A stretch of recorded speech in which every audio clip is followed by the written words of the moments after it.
Buenos días con todos. Mi nombre es Renzo Saavedra, soy asociado senior del Estudio Hernández y parte del equipo de columnistas de Enfoque Derecho. Mi columna se llama The Imitation Game. Si bien no le he dado mucho uso en los últimos meses a la columna, quiero cambiar esta tendencia. Y para ello quiero compartir con ustedes algunos comentarios sobre una sentencia estadounidense de hace un par de años atrás que me parece sumamente interesante y que vale la pena dedicarle algunos minutos de conversación, ¿no? Para ello haré algunos comentarios previos para que se comprenda de qué tratará el asunto. Vale la pena de recordar que la columna que tengo aquí con los miembros de Enfoque Derecho es una columna fundamentalmente centrada en temas de derecho comparado. Para ello se comprenderá un poco mejor por qué le presto atención o le prestaré atención, en este caso, a una sentencia estadounidense, cuando normalmente uno no haría eso. No se centraría más en las sentencias nacionales, pero creo que en este punto, o en este caso cuanto menos, vale la pena hacer una excepción, porque se trata de una sentencia sumamente interesante desde el campo del derecho de obligaciones, el derecho a los contratos y la responsabilidad civil. Dicho eso, he preparado una pequeña presentación en PPT que me parecería interesante compartir con ustedes para de esta manera entrar pues, más en materia. En términos sencillos, el título de la presentación que es Corte Suprema Estatal y Efficient Breach. El caso en concreto, que ustedes pueden ver como en parte del subtítulo, es Leaf Invenergy Company versus Invenergy Wind LLC. Me interesa destacar desde ya un pequeño aspecto del título, ¿no? Como ustedes podrán darse cuenta, se habla de Corte Suprema Estatal. Esto es importante porque a veces uno pierde de vista, probablemente por la influencia de las películas y las series, que en los Estados Unidos existe una Corte Suprema, pero en verdad no es así. Existen múltiples Cortes Supremas. Los estados de la Unión Americana tienen su propia Corte Suprema y ciertamente existe la Corte Suprema Federal. En este caso concreto me centraré en una sentencia expedida por la Corte Suprema Estatal del estado de Delaware, estado que es sumamente importante, como no podrán desconocer aquellas personas con una preocupación marcada por el derecho corporativo y por el mercado de valores, porque se trata de probablemente el estado de la Unión Americana que atrae mayor atención de las empresas para su constitución como parte de este Estado. La razón es relativamente sencilla. El derecho de Delaware ha evolucionado muchísimo y tiene mucha seguridad jurídica, tanto por las normas que provee, cuanto por la interpretación que de las mismas hacen las cortes. Entonces, termina siendo al final del día una elección bastante racional y eficiente tener como base el Estado de Delaware justamente por las razones antes mencionadas. Dicho esto, empecemos pues con la presentación. Antecedentes generales del caso, ¿ya? La empresa Leaf, que es la demandante, había adquirido notas convertibles en acciones en Invenergy. Es importante tomar en cuenta que los estatutos de Invenergy, vale decir la empresa demandada no podía involucrarse en la venta de activos de la empresa que superen cierto umbral, una magnitud determinada. Dentro de esta operación en que había suscrito Leaf con Invenergy, a este límite cuantitativo que impedía la celebración de contratos por parte de Invenergy, se le denominó Material Partial Sale. Pero habían dos excepciones a esta regla, ¿vale? Es decir, sí podía involucrarse Invenergy en la venta de activos siempre y cuando sucediera una de dos cosas.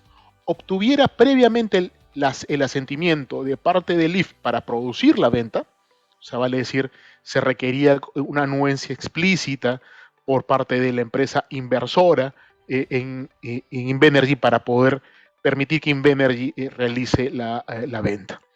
La segunda excepción, que es ciertamente más interesante para los propósitos del caso, es que Invenergy desembolse una suma dineraria a favor de Leaf que le permitiera a dicha empresa inversora alcanzar una tasa de retorno pactada. A esta tasa de retorno pactada se le definió en el contrato como Target Multiple. ¿Por qué este dato es importante? Y como creo que es bastante previsible, Invenergy sí se involucró en una operación de venta que calzaba dentro del concepto de Material Partial Sale, y tan es cierto eso, como que ustedes pueden ver en la presentación, la operación involucró un monto dinerario de 1.8 mil millones de dólares americanos. Y obviamente, ante esta circunstancia, Leaf, consideraba de que debió haberse utilizado alguno de estos dos mecanismos, u obtener su autorización para producir la venta, o Invenergy debía desembolsar a su favor el target multiple para de esta manera garantizarle la rentabilidad que había esperado de parte de la inversión en estas notas convertibles en Invenergy. Obviamente cuando se llega a juicio, este es el antecedente judicial, en la Court of Chancery, que del estado de Delaware, es importante probablemente hacer una mención que algunos de ustedes tendrán ya en mente producto de su curso de Sistema de Derecho Romano-Germánico y Derecho Anglosajón, es que tradicionalmente en el sistema del Common Law, tanto en el sistema inglés cuanto en el sistema norteamericano, existían dos tipos de cortes a la vez. Por un lado teníamos las cortes de Common Law, que resolvían las controversias bajo las normas, bajo los principios, bajo la jurisprudencia del Common Law. Y por otro lado teníamos las denominadas cortes de equidad o courts of equity. Las cortes de equidad, en cambio, resolvían las controversias precisamente como el nombre lo denomina, bajo la idea de la equidad. Y esto, aunque les parezca llamativo, generaba de que en las cortes de equidad existieran ciertas acciones y ciertos remedios legales que no existen o que no existían reconocidos explícitamente en las cortes de common law. El ejemplo más sencillo que puedo yo brindarles y que tiene que ver con el caso en controversia es justamente lo que sucede en caso de incumplimiento contractual. Bajo cortes de common law es indiscutible que la persona afectada, el acreedor insatisfecho, la única vía que podía emplear o el único remedio que podía solicitar era la acción de pago de daños, o sea, vale decir, una pretensión resarcitoria. En cambio, bajo las cortes de equity, se reconocía la posibilidad de que el deudor pudiese ser forzado coactivamente por el acreedor demandante a ejecutar la prestación insatisfecha. Vale decir, se permitía la ejecución forzada bajo las normas y bajo los principios expedidos por las cortes de equidad. Entonces, este comentario viene a cuento porque precisamente si bien en el sistema del common law inglés y norteamericano ha habido una unificación de las cortes, ya a finales del siglo XIX, mediados del siglo XX, en el sistema inglés y en el sistema norteamericano respectivamente, a nivel histórico y a nivel de denominación todavía existen cortes que utilizan la nominación propia de las cortes de equidad. Por ejemplo, el Court of Chancery es justamente uno de los términos históricos que se utilizaban para denominar a ciertas cortes de equidad. Y esto tiene que ver con un tema histórico inglés, que es la persona que ostentaba el cargo de titular de las cortes de equidad era justamente el canciller inglés. Y esto es simplemente como comentario de contexto. Delaware, justamente en este aspecto, tiene una corte históricamente de equidad, la Court of Chancery, pero es importante mencionarlo por algo sencillo, por lo que viene. Esta corte, cuando se presentó la demanda por parte del IF, llegó a la conclusión de que efectivamente Invenergy había incumplido el pacto frente al IF. Y en principio parecería entonces que debería otorgársele al demandante, al IF, el target multiple que le garantizaba esta rentabilidad esperada por parte del inversionista. Sin embargo, contrario a esta lógica, la Corte de Equidad lo que resolvió fue algo distinto. Fue de que debía otorgársele a favor del IF no el monto pactado, no el target multiple, sino que lo que se le debía otorgar era nominal damages. Aquí un segundo comentario de orden de derecho comparado, ¿no? Los nominal damages es un tipo de desembolso pecuniario dentro del sistema estadounidense que es bastante peculiar para los miembros del civil law. Normalmente en el civil law nos enseñan, tanto en obligaciones cuanto en responsabilidad civil, que el monto a ser desembolsado a favor de la víctima, del acreedor insatisfecho, es un monto equivalente al daño que ha sufrido, siempre y cuando cumpliéndose los requisitos de causalidad, de imputabilidad, etcétera, etcétera. En el sistema anglosajón, sin embargo, hay una excepción a esta regla, que son los nominal damages.